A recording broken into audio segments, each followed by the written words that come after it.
ladies and gentlemen, and dignitaries of the dais. As of now, 3 MOUs will be signed and facilitated shortly after the inaugural session. So I'll request all the dignitaries who are there to be prepared for signing and facilitating the MOUs. Thank you. Well, everybody, it's a proud privilege to have with us CA, Mr. Tarun Kumarji, who is mentor of Startup India at IIT and Jamia. I'll now request Mr. Tarun Kumarji to present his address.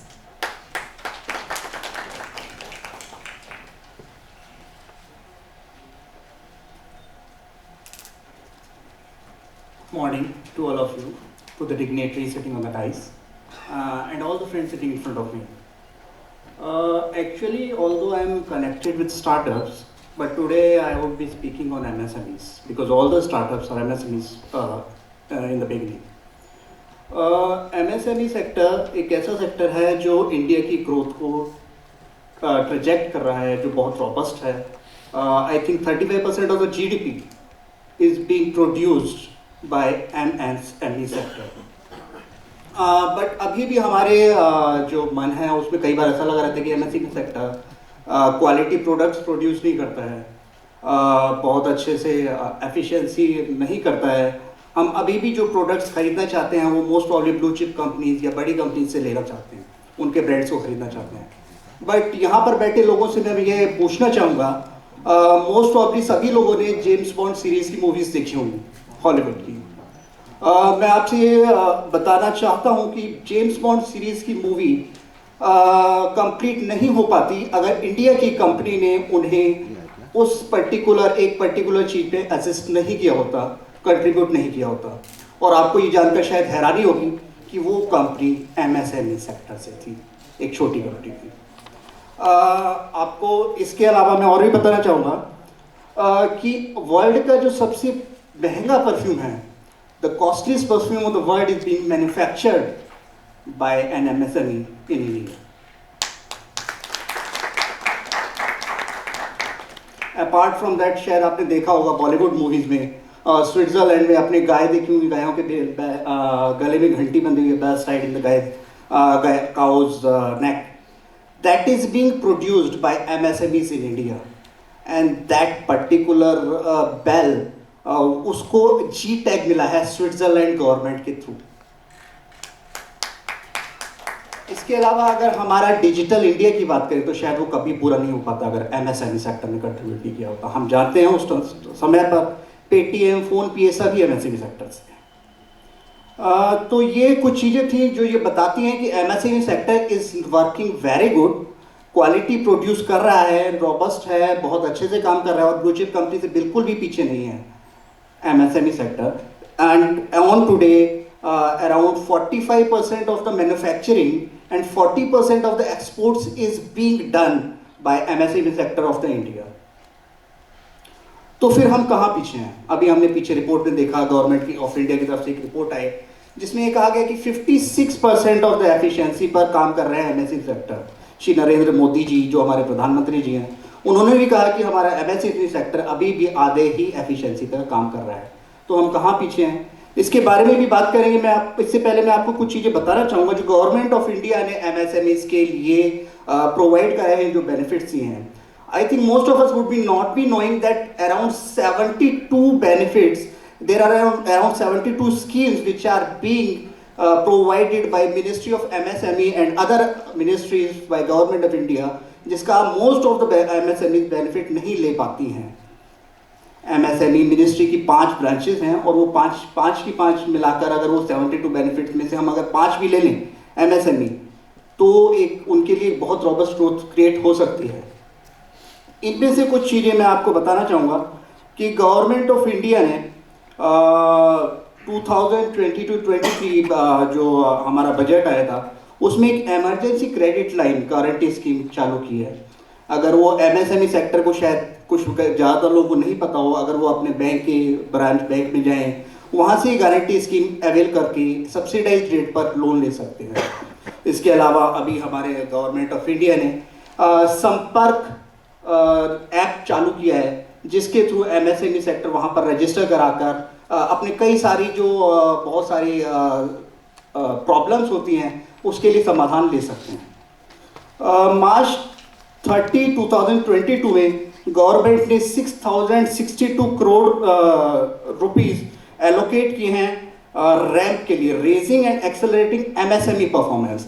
ये एक particular एक scheme है जो government of India ने करी है, जिसमें particularly एक प्लेटफॉर्म बनाया जा रहा है जिस पर एमएसएमई सेक्टर आकर वहाँ पर अपने आप को रजिस्टर कर सकते हैं रैंप पर, और वहाँ से बहुत सारी बेनिफिट्स, जितने भी बेनिफिट्स हैं आपको जो मैंने बताया अराउंड 72 बेनिफिट्स हैं, उन सब बेनिफिट्स की जानकारी ले सकते हैं और अवेल करने के लिए जो नोडल ऑफिसर्स हैं उन सब की आपको जानकारी वहीं पर मिल जाएगी। इसके अलावा entity DigiLocker Government of India MSMEs के लिए लॉन्च करने वाली है। बेसिकली इसमें आप एमएसएमई अपने सारे डॉक्यूमेंट्स रख सकते हैं और कभी भी कोई भी बेनिफिट अगर लेना चाहे तो बैंक या आपका कोई भी नोडल डिपार्टमेंट है वो वहाँ से आपके डॉक्यूमेंट्स ले सकता है। इसके अलावा फरवरी 2022 बजट में 95% of the forfeited amount related to the bid और परफॉर्मेंस सिक्योरिटी जो भी एमएसएमईज का था वो वापस किया जाएगा, ये गवर्नमेंट ने डिसीजन लिया 2022 बजट में। एमएसएमईज हम जानते ही हैं कि अभी भी एमएसएमईज बहुत सारे लोगों से के साथ जो ट्रेड करती हैं उसमें कई बार पैसा वापस नहीं आ पाता, बट गवर्नमेंट ने ये मैंडेटरी कर दिया है कि आप सभी, चाहे ब्लू चिप कंपनीज हैं, चाहे छोटे ट्रेडर्स हैं, चाहे सर्विस सेक्टर से हैं, सभी को अपनी फाइनेंशियल रिपोर्ट्स में ये दिखाना जरूरी है कि उन्होंने एमएसएमई का कितना पैसा रोका हुआ है और कितना पैसा वापस किया। इसके अलावा एक और गवर्नमेंट ने इनिशिएटिव लिया है नॉर्थ ईस्टर्न स्टेट्स के लिए। उन्होंने promotion of MSMEs in north eastern states को पर्टिकुलरली एक अलग प्रोजेक्ट बनाकर रखा है और उसके लिए एक फंड एलोकेट किया है ताकि एमएसएमईज, क्योंकि नॉर्थ ईस्ट सेक्टर में बेसिकली बिजनेस और एमएसएमईज नहीं ग्रो कर पा रहे थे बहुत अच्छे से। एमएसएमईज बेसिकली हमारे अर्बन और सेमी अर्बन रूरल सेक्टर को ज़्यादा सर्विस देते हैं, वहाँ पर नहीं कर पाए, तो उसके लिए एक अलग से प्रोजेक्ट बना दिया है। इसके अलावा सिडबी ने एक पैक्ट साइन किया गूगल के साथ, जो कि सोशल इम्पैक्ट लैंडिंग है, फाइनेंशियल असिस्टेंस है 1 करोड़ रुपए का, जो कि एमएसएमईज को मिलेगा, वो भी माइक्रो इंटरप्राइजेस को सब्सिडाइज्ड रेट पर। बट उसके लिए आपको सिडबी के पास जाकर उसके नोडल ऑफिसर के साथ कांटेक्ट करना होगा। इस अभी सिर्फ इतना ही नहीं कि एक कैश इनवॉइस एक स्टार्टअप है जिन्होंने सप्लाई चेन फाइनेंसिंग करते हैं, तो उन्होंने अनाउंस किया है कि वो एमएसएमईज के लिए 10,000 करोड़ रुपए की फाइनेंसिंग प्रोवाइड कराएंगे और उसके लिए एक प्री सीरीज ए फंडिंग भी ऑलरेडी हो चुकी है। उसमें सिडबी, डीआईपीपी और कलारी कैपिटल्स, इसके अलावा बाहर के को टाइगर वेंचर कैपिटल्स हैं, उन्होंने मिलकर ये फंड क्रिएट किया है।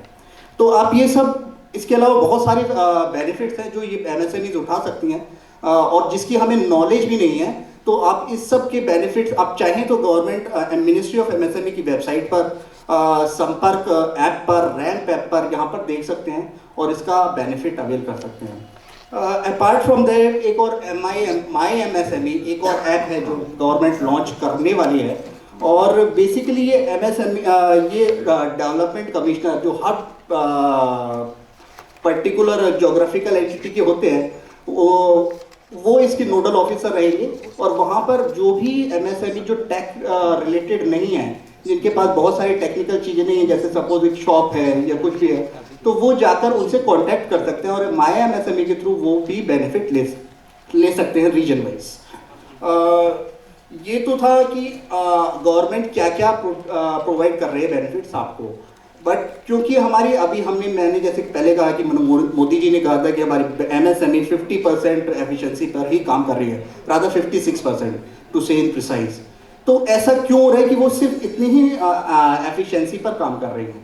एमएसएमई सेक्टर जो लार्जेस्ट एम्प्लॉयर है इंडिया का, वो इतने कम एफिशिएंसी पर काम इसलिए कर रहा है क्योंकि हम टाइम के साथ चेंज नहीं हो पा रहे हैं। Most of the I think say more than 50% of the MSME sector जितने भी एम्प्लॉयर्स हैं, एंटरप्रेन्योर्स हैं, they are not taking benefits of the changing environment.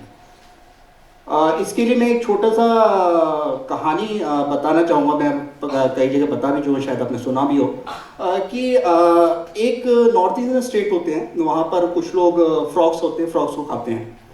तो एक बार एक फ्रॉग था, मेंढक था, जो तालाब जिसमें पोटेंशियल था कि वो तालाब का राजा बन सकता था। पर वो थोड़ा सा आलसी था, थोड़ा सा चेंज होना नहीं चाहता था।